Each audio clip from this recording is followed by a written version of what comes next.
আমার কথা হলো, আজ থেকে 20 বছর আগে আমি এমপি ছিলাম। সেই সময় আপনাদের জন্য যদি আমি কিছু করে থাকি, এই এলাকার উন্নয়ন করে থাকি, সেই পরীক্ষা যদি আমি পাশ করে থাকি, তাহলে আপনারা আমাকে ধানের শীষে ভোট দেবেন।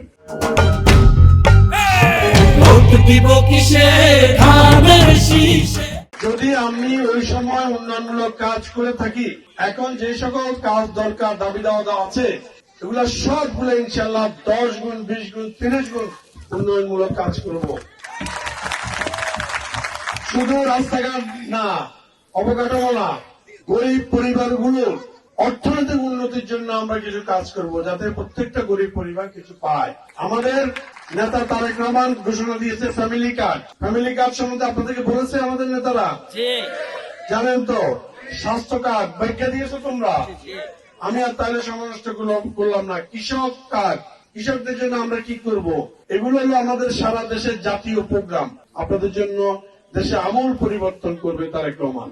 এখন প্রশ্ন হলো, আপনারা তারেক রহমানের সরকার, বিএনপি সরকার যদি গঠন করে, সেখানে কি আপনারা বিএনপি সরকারকে পাঠাবেন নাকি আপনারা সকল থেকে পাঠাবেন?